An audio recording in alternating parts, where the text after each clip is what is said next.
안녕하세요. 김태원의 현명한 투자자 방송 시작하겠습니다. 본 영상에서 다루는 내용은 투자 권유가 아니며 각 개인의 투자 판단에 대한 책임을 지지 않습니다. 별도 SNS 채널 가입을 유도하거나 투자 권유 및 유료 리딩 서비스를 홍보하는 불법 사칭 계정에 유의하시기 바랍니다.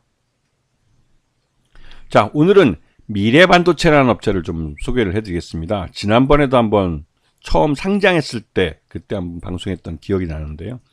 이 업체는 기본적으로 삼성전자의 반도체 대리점이라고 생각하시면 됩니다.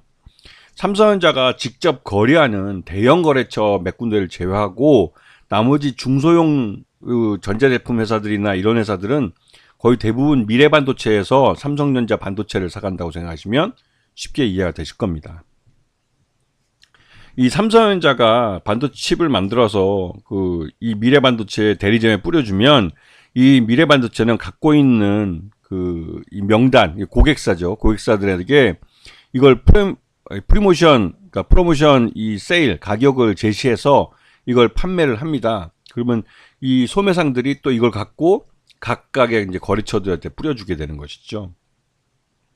근데 애초에 이 삼성전자로부터 받아오는 가격이 경쟁력 있는 가격을 받아오기 때문에 미래반도체가 마진을 여기다 붙여서 이제 넘기는 것이죠. 지금 보시게 되면 전체 매출액의 거의 대부분 40% 정도 이상이 메모리 반도체에서 나옵니다. 그리고 시스템 반도체 쪽은 이쪽이 이제 파운드리 쪽인데 이쪽은 약 한 30% 정도 되고 있죠.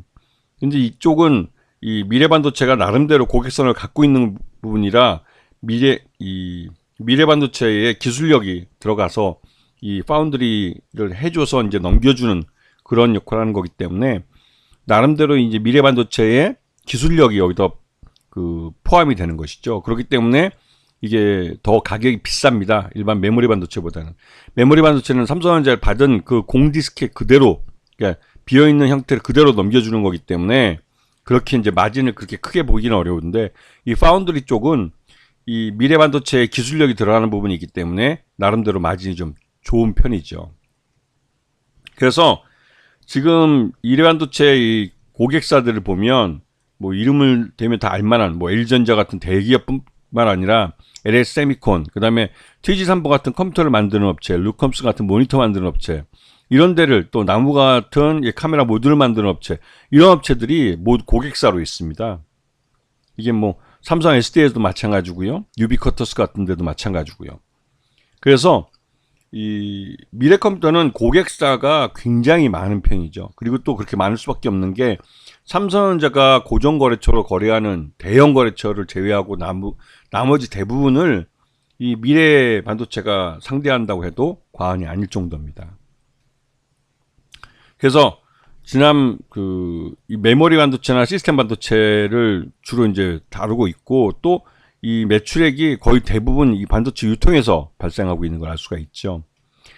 올 상반기 실적을 보면 수출이 굉장히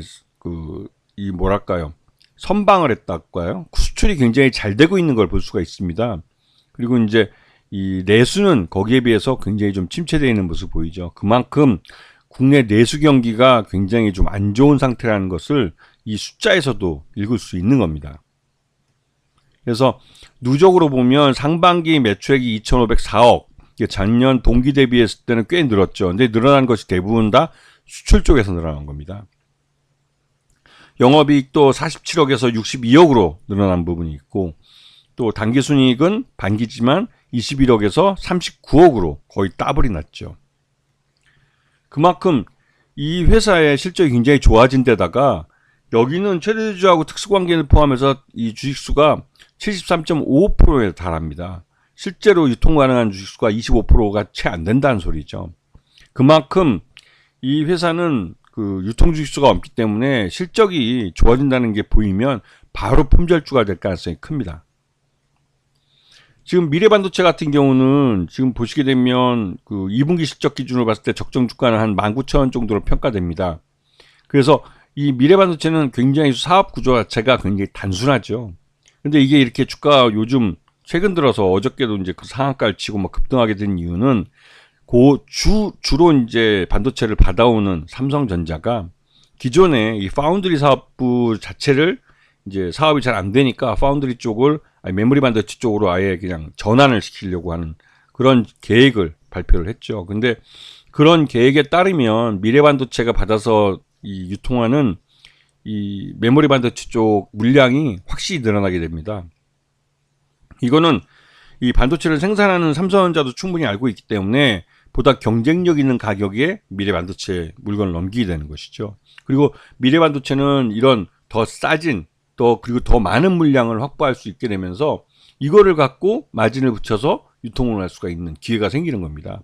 즉 이 말은 미래 반도체로서는 삼성전자의 이런 그 궁여지책이죠. 이제 기존에 이 파운드리 쪽을 공격적으로 키워서 이 대만 반도체 업체들을 확실하게 TSMC 같은 데를 이기겠다고 생각을 하고 정책을 폈던 건데, 결국은 이게 이제 이 기존에 해왔던 삼성전자가 주력으로 해왔던 메모리 반도체와는 이 파운드리 반도체는 태생부터가 좀 다른 색깔을 갖고 있고, 그리고 이제 파운드리는 말 그대로 이제 고객사, 이 자기들이 만들어준 이 반도체를 받아가는 그 고객사의 니즈에 맞춰서 반도체를 만들어서 거기에 납품을 해야 되는데, 이 메모리 반도체만 사업을 해왔던 삼성전자가 볼 때는 전혀 아니죠.